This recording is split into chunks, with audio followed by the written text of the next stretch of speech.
was a serial cheater. Kevin had different mistresses depending on, the part of his life. This last one was the one that he had the longest term relationship. Sharina really thought she struck gold when she linked up with Kevin and started a family with him. She was out here moving like she upgraded her whole life, while she and Kevin were out spending Wendy's money like it had their names on it.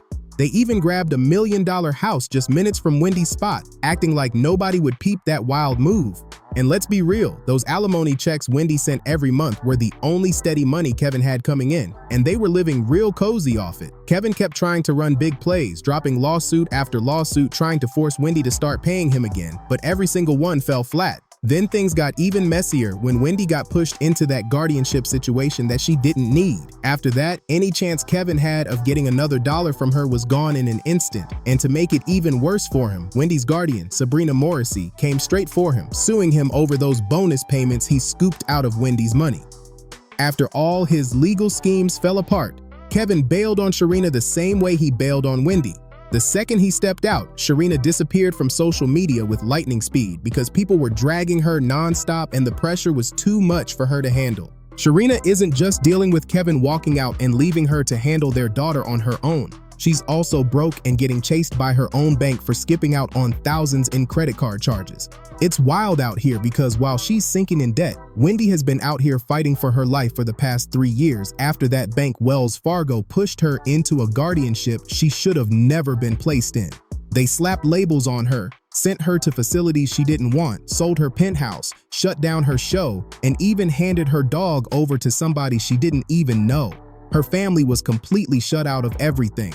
At one point, they straight up said they had no clue where Wendy even was, and every time they tried pressing Sabrina for answers, she dodged them like she was avoiding every truth in the book.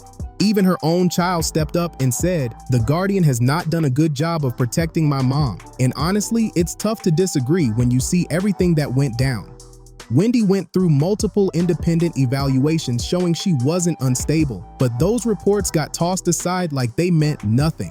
Things only started turning around when she finally got a new evaluation from a top neurologist in New York. And here's the part that caught everybody off guard. According to the latest reports, people dealing with frontotemporal dementia are supposed to decline quickly after diagnosis. But Wendy has been showing real neurological strength ever since she got clean and sober 3 years ago. It's like she's pushing back with everything she has and refusing to let anyone count her out. Enjoying the video so far? Smash that like button and subscribe to Fame Drop so you're here for the next one. Wendy's legal team is gearing up to drop new paperwork in the next couple of weeks, setting up a major court showdown where they're planning to push the judge to finally shut this whole guardianship down for good. And if the judge tries to keep her trapped in that setup, attorney Joe Tacopina is ready with the next chess move. He'll demand a full jury trial and let everyday people decide whether Wendy should walk free from this situation once and for all. The way everything lines up, it looks like her old team, Sabrina, and even the early judges all moved like they were locked together in the same messy circle, keeping Wendy stuck exactly where they wanted her. And you already know Wendy is hearing this and thinking, death to all of them, because she went through a situation that felt completely unfair and way too controlled. But even if she gets out, she's not trying to return to her old show, because that chapter is closed forever. If she ever touched that set again, Kevin would try to twist it into another reason to come after her for alimony, and she's not giving him that type of opening ever again. She's playing it smart now, guarding her money and keeping her peace tight. When they canceled her show, it ripped away a huge chunk of her income. She went from pulling in serious money every year to getting little $50 residual checks, which is a wild drop for someone who built such a massive career and put in that much work. Yeah, you heard that right. Back in February 2022, Wendy only pulled in one single lump check for $1,952, and by January 2023, she was down to just $59, which is wild when you think about the huge empire she built over the years. This is exactly why Sabrina went straight at Kevin with full force. Even though the divorce agreement clearly said Wendy didn't owe Kevin anything if her show ever got canceled, he was still collecting an extra $112,000 because her payments were left running on autopay. Sabrina demanded every dollar back, and in her lawsuit she laid it out clearly, saying, "I believe this was largely the result of the fact that the payments had been put on an autopay function within her account." She even pointed out that Wendy's residual checks had been tiny since 2021, nothing close to what she used to bring in around early 2020 or late 2021. Her suit also stated, by holding on to the funds he was overpaid, Kevin has interfered with Wendy's right of possession to those funds. And Kevin wasn't quiet about it either. He fired back saying Wendy supposedly owed him up to 23 months of alimony and even tried to get the court to undo the whole divorce by claiming she hid money during the split. But honestly, moments like this show how sharp Wendy really is. People love acting like she's clueless, but she's always been way more strategic than folks give her credit for, and she's not letting anybody play with her pockets ever again.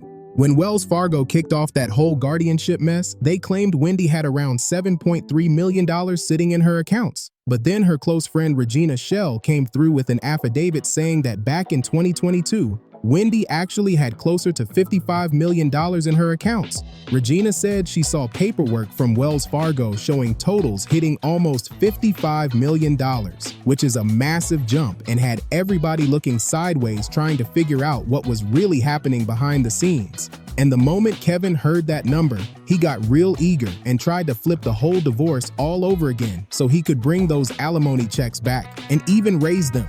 He wanted the court to believe Wendy hid money during the split, so he should have been getting more than he originally agreed to. But Sabrina didn't let that slide for 1 second. She hit back saying Kevin already knew exactly what was in Wendy's accounts when the divorce deal was set, and he still agreed to the payout he got. She didn't deny Regina's $55 million claim, but she didn't confirm it either. She kept everything tight and straight to the point. She said, "I cannot address what Regina thinks she saw or heard, what a third person thinks she heard, or what that third person may or may not have reported to Regina. Kevin was not there and has no personal knowledge of whether or not this interaction occurred." Basically, Sabrina shut Kevin's whole plan down, reminding the court that he had no proof, no first-hand info, and no real reason to reopen anything, just a bunch of guesses and hopes that he could squeeze more money out of Wendy. A lot of people think the real reason Sabrina won't budge is because Wendy really does have that $55 million stashed away, and Sabrina is making sure Kevin doesn't get his hands on a single cent of it. And honestly, that might be the one solid move Sabrina actually pulled off for Wendy during this whole guardianship mess. Maybe she wasn't completely awful after all. Meanwhile, Kevin was in court practically pleading for sympathy, talking about how he was behind on his car note, behind on insurance, and couldn't even afford the neighborhood he was living in anymore. But the judge didn't blink. Kevin kept acting like getting a regular job was impossible and moving somewhere cheaper was beneath him. He laid it on thick, saying, "I have fallen behind on most of my bills. I currently live in a community that requires payments to the homeowners association, and I'm behind on that bill. If the homeowners association fees are not paid, foreclosure will soon follow. My car insurance hasn't been paid as a result of not receiving monthly severance payments. I'm behind on credit card payments because I have no money since the severance payments were suspended. My life has been greatly affected since the plaintiff stopped making payments under our settlement agreement." But even with all that dramatic talk, the judge didn't give him an inch, and from that moment on, Kevin and Shireena's finances started slipping downhill fast, like everything they thought they had was shaking apart right under their feet. Kevin sold their old place for about $1.4 million back in 2020, and then he ended up letting go of his Florida home too. By April 2025, he took a major loss when he failed that wrongful termination case against the show's producers, where he was demanding millions in so-called lost wages. Then by June 2025, he tried running another play, dropping a $250 million lawsuit aimed at Sabrina, saying she was over-medicating Wendy, isolating her and trying to shut the whole guardianship down.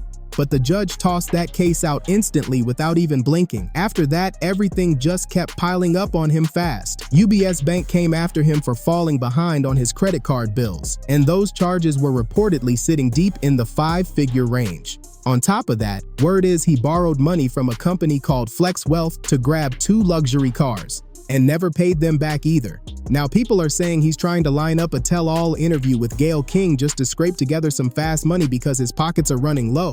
And then there's Shireena. She cleaned her social media completely and went silent. Folks in the streets are saying she's getting sued by her bank and even TJ Maxx over unpaid balances. She reportedly moved back in with her mom and has been using EBT to get through the months, trying to stretch every dollar she can while keeping her head down.